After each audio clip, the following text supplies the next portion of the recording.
ननद एक मार्मिक कहानी। शिखा परिवार की लाडली बिटिया या यूँ कहें कि परिवार की आन बान और जान। जब घर में होती तो ऐसा लगता मानो घर में आसमान टूट पड़ा हो। घर में इधर उधर धमा चौकड़ी करना और खूब सारी बातें करना उसके पसंदीदा कामों में से एक था।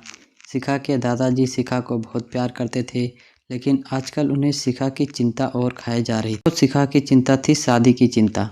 बस दादाजी हर परिवार में शिखा का ससुराल ढूंढते, लेकिन शिखा को शादी के नाम से इतनी चिढ़ थी कि शादी का नाम सुनते ही गुस्सा होकर मुंह फुलाकर दूसरों के कमरे में बैठ जाती। खैर, थोड़ी देर में उसका गुस्सा खुद ब खुद उतर जाता और वापस धमा चौकड़ी में व्यस्त हो जाती। काफ़ी खोजबीन के बाद भी शिखा के दादाजी को कोई ऐसा परिवार नहीं नजर आया जहां वो अपनी लाडली बिटिया की शादी कर सकें। इसलिए उन्होंने अपने बचपन के दोस्त से इस बारे में राय लेने का निश्चय किया। बस फिर क्या था, वो अपने दोस्त राय बहादुर से मिलने बरेली की ओर निकल पड़े। अगले दिन जब वो बरेली पहुंचे तो राय बहादुर ने स्टेशन पर ही उनके लिए गाड़ी भेज दी थी।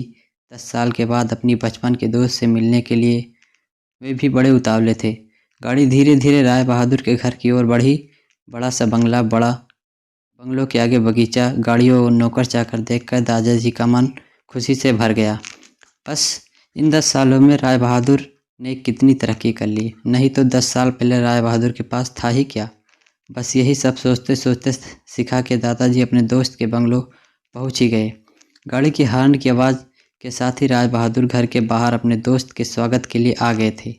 अपने दोस्त को गले लगाकर दादाजी को अंदर ले गए। घर के अंदर भी काफ़ी शानदार था। अपने दोस्त की संपन्नता को देखकर शिखा के दादाजी भी फूले नहीं समाये। चाय नाश्ता के बाद राय बहादुर ने अपने खास दोस्तों से आने का कोई खास कारण पूछा।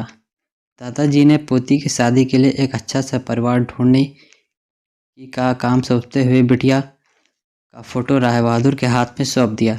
राय बहादुर भी अपने बेटे विक्रम के लिए सुयोग कन्या की तलाश में थे। तीखे नए नक्श चेहरे पर तेज और एक बार में ही किसी को पसंद आने वाली शिखा बिटिया को फोटो में देखकर ही उन्होंने शिखा को अपने घर की बहू बनाने का फैसला कर लिया।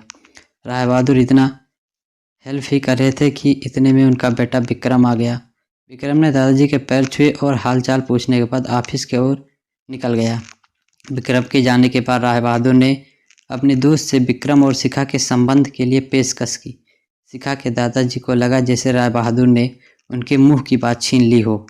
खैर, संपन्नता के विदा के बाद अपने घर आने को कहकर दादाजी ने अपने घर की ओर निकल गए। विक्रम को शिखा का बहुत पसंद थी, लेकिन विक्रम की माँ विक्रम की शादी अपने से बड़े घर में करना चाहती थी। लेकिन विक्रम के मानने पर वो मान गई और तय समय पर विक्रम और शिखा की शादी हो गई। ससुराल में शिखा के सास ससुर विक्रम के बड़े भैया भाभी और शिखा ही उम्र की एक ननद थी रागनी। अपनी सादगी और सबके अच्छे से ख्याल रखने के कारण शिखा ने अपने घर के सबके दिलों में जगह बना ली। लेकिन अपनी तमाम कोशिशों के बावजूद अपनी सासू माँ का प्यार पाने में असफल रही। वो शिखा के हर काम में कुछ न कुछ गलती निकाल ही देती। अपनी शादी के रात को ही विक्रम ने शिखा से साफ साफ कह दिया था कि घर के किसी भी मामले में बिल्कुल नहीं बोलूँगा, न तो किसी से बात पर माँ से बहस करूँगा और न ही तुम्हारा साथ दूँगा। तुम्हें अपनी समझदारी से ही काम लेना होगा। लेकिन शिखा की लाख कोशिशों के बावजूद भी सासू माँ के व्यवहार में कोई परिवर्तन नहीं आ रहा था। शिखा की ननद जरूर उसकी माँ से शिखा भाभी के प्रति इस तरह के व्यवहार पर उलझ जाती, लेकिन इससे भी केवल बात बढ़ने के अलावा कुछ नहीं होता। इसी तरह करीब 1 साल निकल गया। शिखा और विक्रम को जुड़वा बेटियां हुई।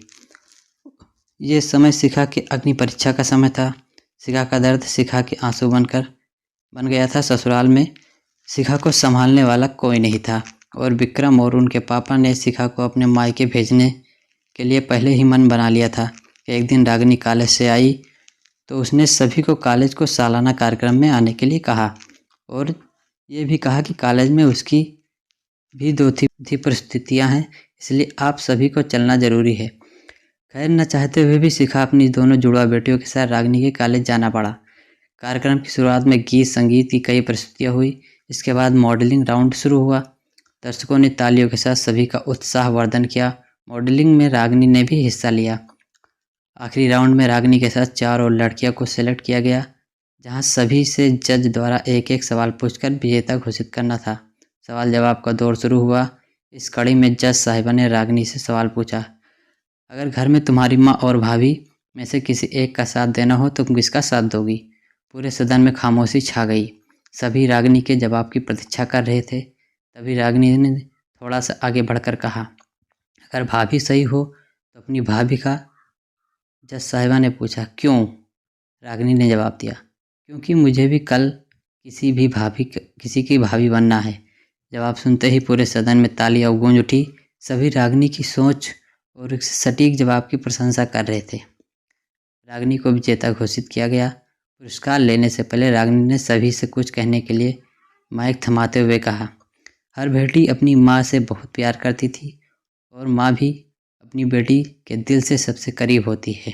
इसी प्रकार हमारे घर की बहुएं भी तो किसी की बेटियां हैं। आज हम किसी की बेटियां हैं तो कल किसी की भाभियां और बहुएं भी बनेगी।